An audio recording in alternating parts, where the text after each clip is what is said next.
Querido irmão, querida irmã, nesse domingo, 2 de janeiro, celebramos a solenidade da Epifania do Senhor. Deus chamou poderosos reis de diversas localidades para uma pequena cidade de Judá, para se ajoelharem perante um pequeno menino que acabara de nascer. No Evangelho desse domingo, somos apresentados a esse acontecimento. Guiados pela estrela de Belém, os reis magos encontram o verdadeiro rei do universo. A luz de Deus se manifesta em frente a esses homens, e eles entendem que a única ação que devem fazer é adorá-lo.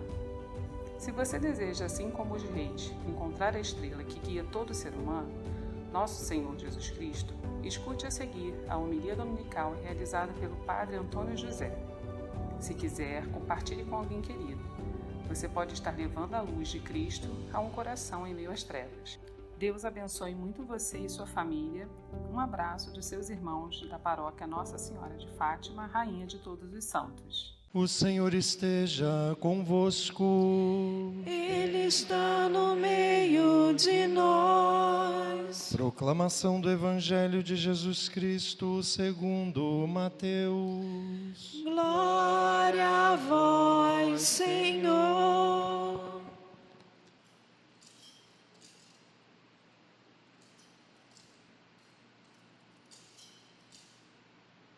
Tendo nascido Jesus na cidade de Belém, na Judéia, no tempo do rei Herodes, eis que alguns magos do Oriente chegaram a Jerusalém perguntando: onde está o rei dos judeus que acaba de nascer? Nós vimos sua estrela no Oriente e viemos adorá-lo.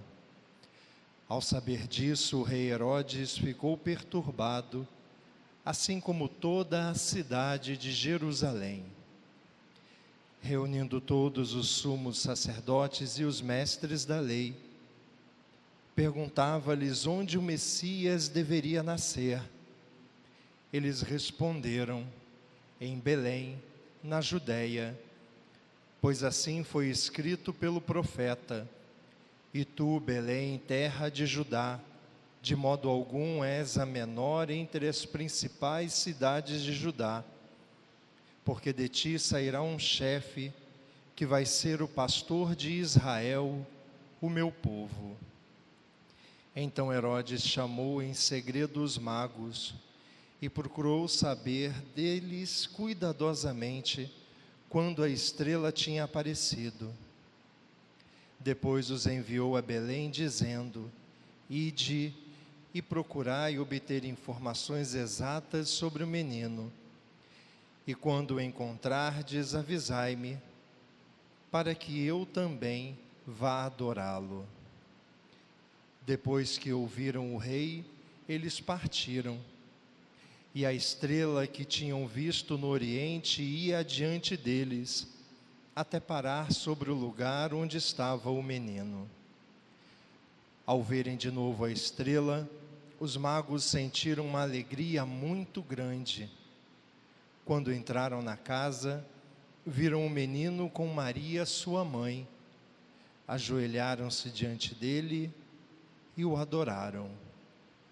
Depois abriram seus cofres e lhes ofereceram presentes: ouro, incenso e mirra. Avisados em sonho para não voltar a Herodes, retornaram para sua terra, seguindo outro caminho. Palavra da salvação. Glória a vós, Senhor. Irmãos queridos, a igreja celebra hoje, aqui no Brasil, antecipando o dia 6 de janeiro, a solenidade da Epifania do Senhor, a solenidade dos reis. O nosso povo, principalmente no interior, comemora esse dia com danças, com música, caminhando nas ruas. É uma maneira da gente expandir um pouquinho a alegria do nascimento de Jesus.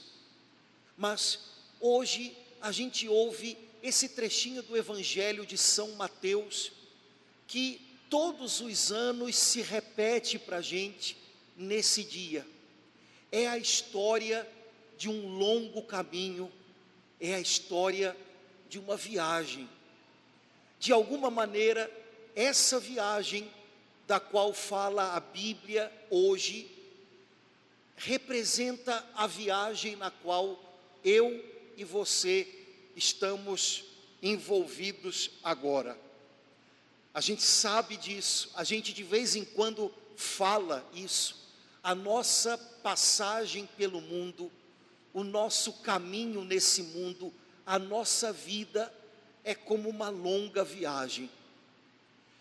O problema é que no caminho, algumas pessoas parece que esquecem o seu destino. E quando a gente esquece para onde a gente está indo, sabe como é que é? Existe um ditado que diz que para quem não sabe para onde está indo, qualquer caminho serve. Pronto. Se eu esqueço qual é o meu alvo, qual é o meu objetivo, qual é o meu destino, eu passo por essa vida arriscando um monte de coisas, mas sem me derramar de verdade em nenhuma. Fazendo uma comparação péssima, ontem foi dia 1º, né? Padre não nasceu de chocadeira, a gente já falou isso semana passada. Eu fui almoçar com a minha família, né? E o meu irmão tem uma cachorrinha que está muito velhinha, tadinha. Ela está com tudo que você possa imaginar, está ceguinha, surda, está com Alzheimer, está com tudo, né? Ela está toda, né? E ela, de vez em quando, ela vai andando pela casa, aí ela bate num cantinho assim da casa, ela não sabe voltar, aí ela fica chorando, esperando que alguém tire. Outras vezes ela fica, e essa ontem foi a que eu vi, ela rodando em torno dela própria, assim, como, sabe aquela história do cachorro querendo morder o rabo? E eu olhando aquela cachorrinha, eu falei, meu Deus, que dica que Deus me deu logo no primeiro dia do ano, porque eu me sentia própria, né? Às vezes a gente passa um tempão rodando em círculos, insistindo nas mesmas coisas, repetindo as histórias, errando até do mesmo jeito, porque parece que a gente esqueceu o que no fim das contas é o alvo, é o destino do caminho da vida da gente. Quando a gente descobre pelo que a gente está lutando, quando a gente descobre em que direção a gente está caminhando, a gente se lança por inteiro, a gente se lança com intensidade, com atenção. Parece que a gente faz o caminho com muito mais atenção. Quando a gente esquece qual é o nosso alvo, a gente se perde, a gente dá cabeçadas, a gente gira em torno da gente mesmo, a gente perde tempo. Irmãos, a gente está começando um ano, e eu não sei vocês, mas eu acho que isso é coisa da gente que está ficando velho. Cada dia mais eu fico preocupado com essa história de perder tempo. Tempo é uma coisa que ninguém devolve para a gente. Tempo é uma coisa que não volta atrás, a gente não pode perder. Iniciozinho de ano, 2 de janeiro, você ainda está sentindo os bolinhos de bacalhau aqui e as rabanadas, né? Acho que é uma boa época para a gente vir à igreja e alguém perguntar para a gente, hoje está calhando que sou eu, mas alguém perguntar para a gente, eu sei mesmo em que direção eu estou indo? Eu sei mesmo pelo que eu estou lutando? Eu sei mesmo em que eu estou investindo o meu coração? Ou será que no fundo eu estou perdido? Ou eu não invisto o meu coração em nada? Eu vivo tudo perdendo tempo, porque o meu coração ainda não foi capturado, ainda não foi pego por nada, nem por ninguém, que vale a pena eu buscar. A história dos reis magos é a história de uma busca. A vida da gente é uma busca. Você já sabe o que você está buscando? Você já sabe o que puxa o seu coração para frente? Porque, sabe, irmãos, a gente sempre chega naquilo que a gente deseja, naquilo que a gente almeja, a gente sempre chega em primeiro lugar com o coração. O coração sempre chega antes, e é ele que arrasta o resto. Seu coração está onde? O convite que hoje o Espírito Santo faz para a gente é: ponha o seu coração em Cristo Jesus. Deseje a Ele, busque a Ele, deseje o que há no coração dele. Você sabia que tem coisa boa no coração de Cristo para você? Busque por Ele, e você vai alcançá-lo primeiro com o seu coração, e o seu coração em Cristo vai arrastar o resto. Daqui a pouquinho na missa, como a gente diz em toda a missa, a gente vai dizer: corações ao alto. Irmãos, tem coisa demais nesse mundo puxando o nosso coração para baixo. Tem muita coisa puxando a gente para baixo, fazendo a gente se perder nas coisas, nas circunstâncias do mundo, que dão a impressão de que é só isso, e é tudo isso. Corações ao alto. A gente sempre chega primeiro com o coração. É ele que leva o resto. Onde está o teu coração? Aí está o teu tesouro. Aí vai estar você um dia. Os homens do Oriente buscaram o Messias de Israel, o rei que tinha nascido. E eles buscaram intensamente, deixaram a sua terra, se envolveram numa viagem perigosa, comprida. Hoje em dia a gente viaja, tudo é rápido, né? E a gente reclama quando é mais complicadinho. Estava conversando um dia desse com uma pessoa que acho que foi para a China, 26 horas de viagem. Que horror! Falei: que horror, meu filho. Imagina nesse tempo, qualquer viagem era perigosa. As pessoas saíam de casas dispostas a passar meses fora, sem saber muito bem se iam voltar. Vai que, né? Esses homens se lançaram na aventura da vida deles, buscar o rei de Israel, buscar o Messias que tinha nascido, e lá foram, gastaram os recursos deles. A gente pensa que ao longo da nossa viagem, ao longo do caminho da nossa vida, a gente tem que ir pegando coisas, né? Esses homens gastaram os recursos deles, porque eles sabiam que valia a pena. Hoje em dia, infelizmente, há muitas pessoas que dizem se tornar cristãs, imaginando o que podem ganhar caso Jesus entre na vida delas. E é fato consumado que quando Jesus entra na vida da gente, a gente ganha o mais importante.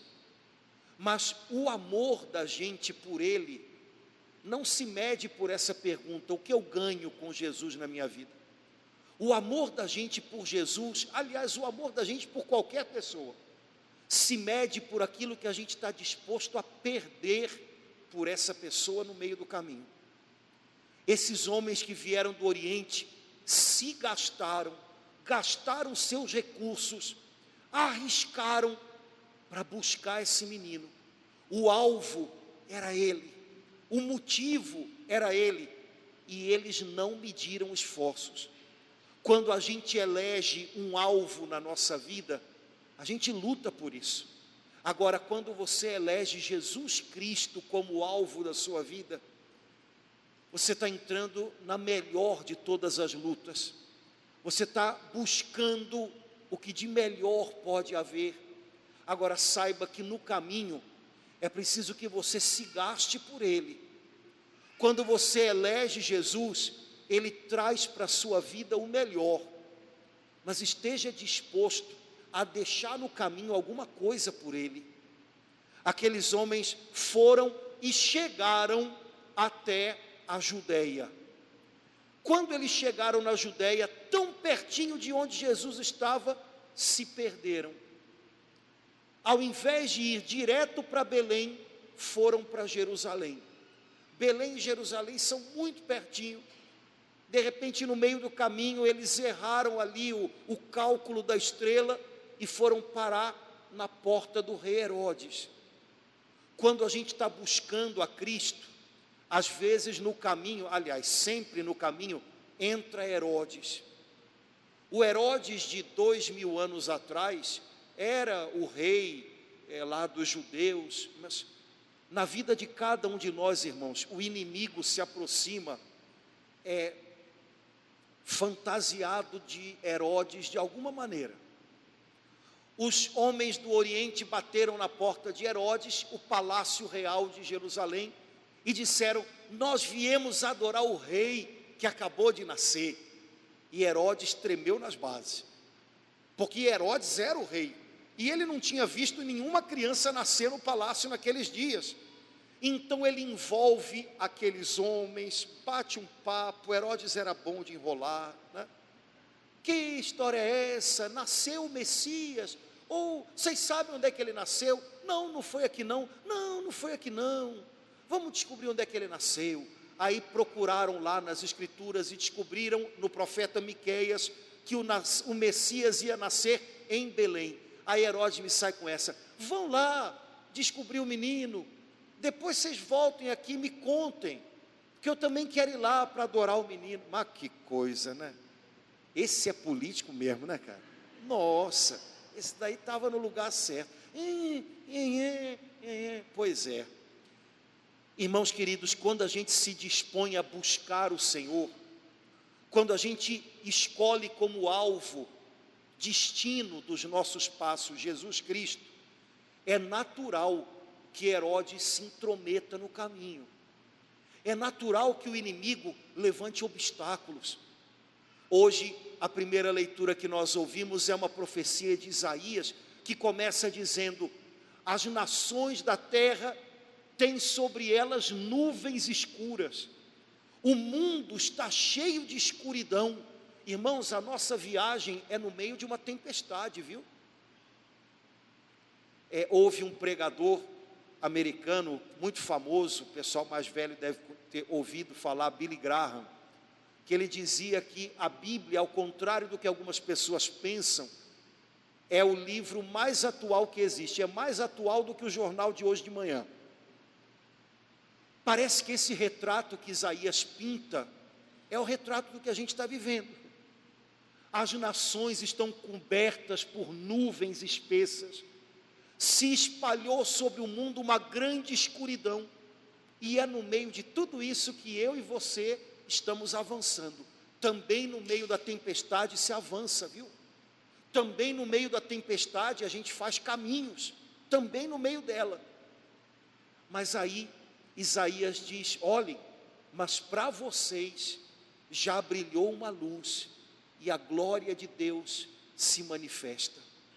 Irmãos, quando a gente busca o Senhor, a gente atravessa a tempestade, a gente encontra Herodes, a gente passa por momentos difíceis, a gente encontra no caminho coisas que confundem a gente.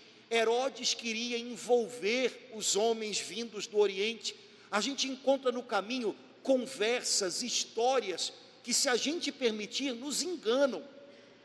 Mas o nosso coração não pode esquecer do nosso alvo, é Jesus que nós buscamos. De uma maneira maravilhosa, o que aconteceu foi o seguinte: os homens do Oriente se perderam, foram parar na casa de Herodes. Herodes enrolou os homens, mas não é que no fundo, quem acabou dizendo onde eles tinham que ir foi o pessoal da casa de Herodes? Olha, eu aprendi desde pequeno que Deus é Deus, e que Deus é capaz de usar até Herodes para fazer a gente chegar onde Ele quer que a gente chegue. Podem acontecer circunstâncias complicadas na vida da gente, podem aparecer pessoas, talvez enganadas, querendo nos enganar, podem acontecer situações em que o inimigo está envolvido ali para tentar deter o nosso caminho. Mas se a gente continuar com o coração em Jesus, se a gente não esquecer que é Ele o nosso alvo, Deus usa até o que é complicado para fazer a gente chegar lá. Deus usa até o que pode parecer para a gente obstáculo para fazer a gente pular mais alto, porque Ele é Deus, Ele é craque, Ele é especializado em transformar cruzes em começo, em renovação, em ressurreição. Ele continua fazendo assim. Herodes tentou envolver aqueles homens, mas Deus estava ao lado deles, protegendo o caminho. Irmãos, o objetivo de Herodes era um só: encontrar o menino e matá-lo antes que ele crescesse. Herodes se sentiu ameaçado pelo menino que era o novo rei dos judeus. Ele era o rei dos judeus. Esse menino vai me destronar. Olha o medo dele. Então ele pensa: se eu matá-lo enquanto ele ainda é pequeno, acabou. Resolvido. Vigie, porque a estratégia é a mesma ainda agora. Quando você começa a viver uma vida buscando o Senhor, quando você começa a viver uma vida mais íntima com Jesus, o inimigo quer matar isso logo, para que essa sua vida com Jesus não cresça, para que Jesus não tome espaço no seu coração. É mais fácil para o inimigo abafar o que está começando de bonito aí dentro, do que tentar destruir isso depois que já estiver enraizado. A gente está num começo de ano, de repente você está tentando levantar a cabeça no meio da tempestade, para voltar a acreditar, para voltar a buscar o Senhor, para ter uma vida mais próxima com Deus. Não se surpreenda se você perceber que acontecem situações em que você nota que é como se o inimigo estivesse querendo sufocar, matar o que você está começando com o Senhor agora. Para ele é mais fácil. Não desanime e não desista. Eu cansei de ver pessoas que começaram a caminhar com Deus, entraram para a igreja. Eu cansei de ouvir pessoas dizendo: ai, parece que depois que eu comecei a ir para a igreja, o negócio piorou. E aí a gente não pode dizer para a pessoa nem que sim, nem que não, porque dependendo do que ela está passando, ela está confrontando Herodes. E aí eu vou dizer: não, não é assim não. Às vezes parece que é mesmo. Eu já vi tanta gente começando a ir à missa ou num grupo de oração e dizendo: olha, parece que no dia da missa, no dia do grupo de oração, acontece tudo para dar errado, para eu não ir. É possível que aconteça. Não se espante com isso. Você está numa jornada, você tem um alvo, tem uma luz começando a brilhar para você, as trevas tentam apagar a luz. Herodes tenta sufocar o que está começando aí. Não me desista logo no comecinho do caminho. Oxe, faz parte. E um caminho, se ele tem muitos obstáculos, ele se torna mais bonito na medida em que os obstáculos são vencidos. Cada obstáculo vencido é uma vitória.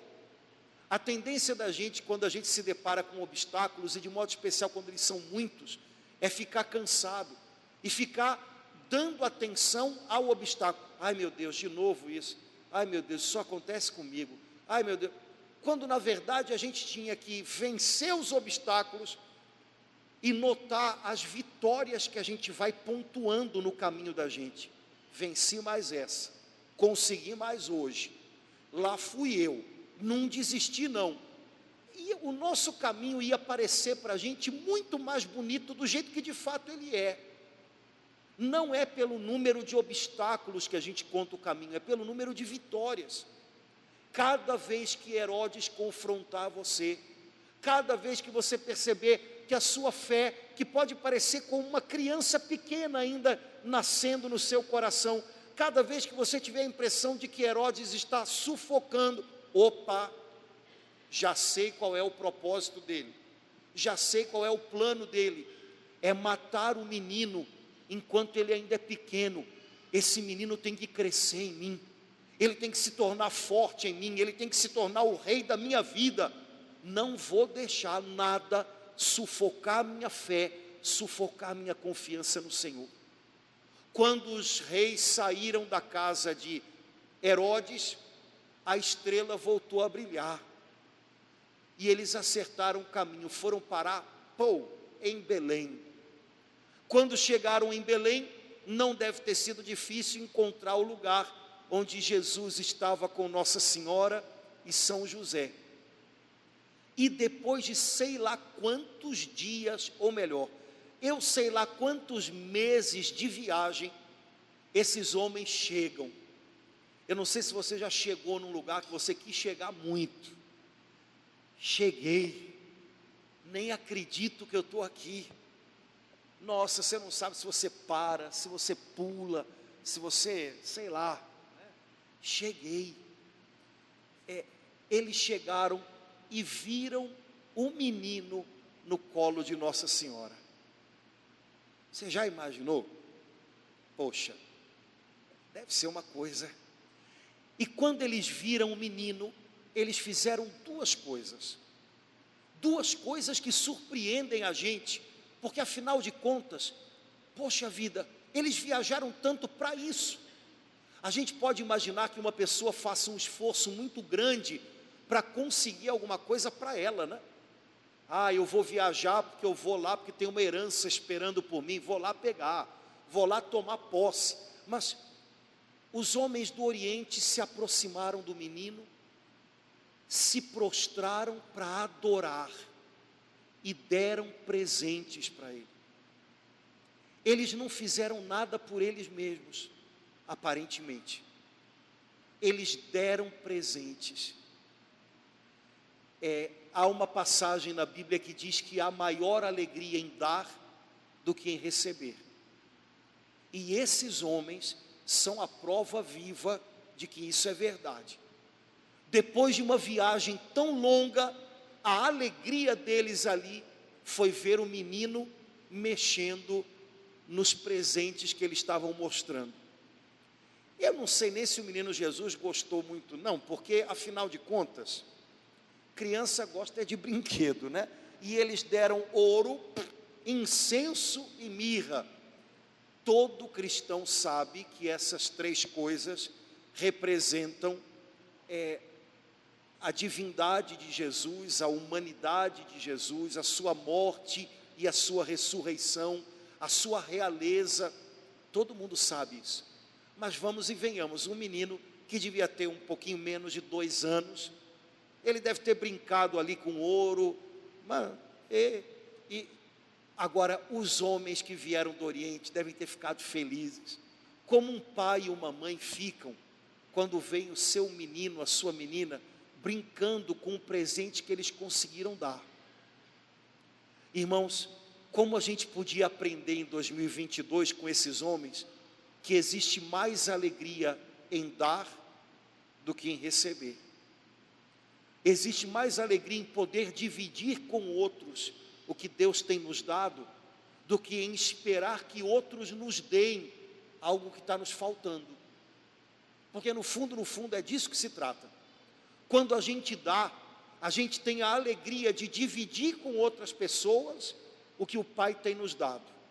Quando a gente espera muito receber, é porque a gente espera que as pessoas deem para a gente o que a gente ainda não tem, o que está fazendo falta. Há mais alegria em dar do que em receber. Pode ser que a gente não tenha muitas coisas, mas então vamos mudar um pouquinho a frase. Há mais alegria em se dar do que em receber coisas. Alguém pode não ter muito para dar, muitas coisas, mas pode se dar. Eu posso dar a minha presença, o meu tempo, o meu ouvido, a minha ajuda. E a gente de repente vai descobrir que isso é bom para chuchu, faz bem para a gente. Depois, os homens do Oriente deram presentes e adoraram aquele menino. Irmãos, o nosso coração foi feito para isso. E por isso, no meio do caminho, enquanto a gente está nessa longa viagem, o nosso coração às vezes fica inquieto e fica insatisfeito, porque a gente cisma em lançá-lo em 1000 outras coisas, mas o coração da gente foi feito para isso, para adorar, o Senhor. Quando o nosso coração agradece, adora, louva, em que situação for, o nosso coração se mantém no lugar. Quando a gente esquece, desaprende de adorar, de louvar, e a gente vive entregue à insatisfação, à reclamação, brigando com tudo e com todos, nosso coração parece que ele não fica bem em nada. A gente pode estar em casa, pode estar na rua, a gente pode ter dinheiro, pode não ter, a gente pode estar bem, a gente pode estar doente, qualquer coisa, aqui não vai bem. Aqui não vai bem. Nosso coração foi feito como o daqueles homens do Oriente, para se derramar e adorar Jesus. Como seria bom se pelo menos nós que nos dizemos cristãos, acreditássemos de verdade nesse negócio. Como é que você faz para dizer para uma pessoa que não crê, que o coração dela foi feito para agradecer, adorar?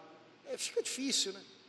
Apesar de que algumas pessoas que dizem que não são crentes, elas às vezes elas têm umas sacadas boas, viu?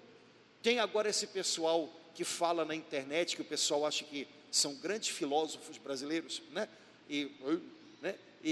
Mas que na verdade é gente que fala coisas óbvias, né? Mas que fala coisas óbvias que a gente esquece. De vez em quando, uma turma dessa diz: olha, você tem que agradecer. Eles não sabem nem a quem, mas eles dizem, tem que agradecer. Parece que eles às vezes lembram mais do que a gente, de algumas coisas que para nós cristãos, tinham que ser o pão de cada dia.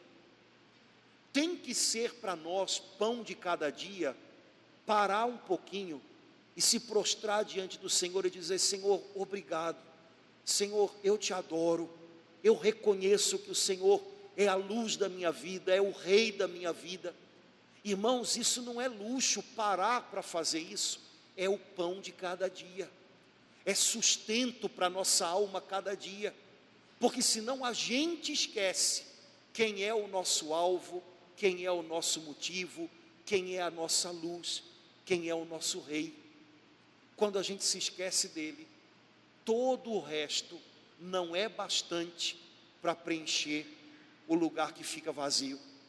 Quando a gente vive lembrado dele, mirando nele, adorando a ele, quando a gente aprende com ele a se dar, quando a gente aprende com ele a vencer os Herodes que querem impedir a gente de crescer na nossa comunhão com ele, nossa vida se torna uma viagem vitoriosa, uma viagem bonita, não porque não tem obstáculos, mas porque ao invés de ficar preso aos obstáculos, a gente descobre que cada um deles superado é uma vitória de Deus, da qual a gente está fazendo parte. Irmãos, hoje é dia da gente olhar para Jesus como luz de todos os homens. Existe um salmo no Antigo Testamento que fala do Messias, é ele, dizendo: ele é o desejado de todas as nações. As nações da terra estão sendo reviradas nesse tempo que a gente está vivendo, reviradas pela pandemia, reviradas por crise econômica, reviradas por crise política, reviradas por uma crise da alma. Parece que os homens estão sem rumo. E o que todas as nações da terra mais precisam e no fundo desejam é Jesus Cristo, porque só ele é o Rei dos soberanos da terra, e só ele pode ensinar para a gente um caminho de paz e de vida, onde ninguém vai crescer esmagando o outro, oprimindo o outro. Se Jesus não nos ensina, ninguém mais vai nos ensinar.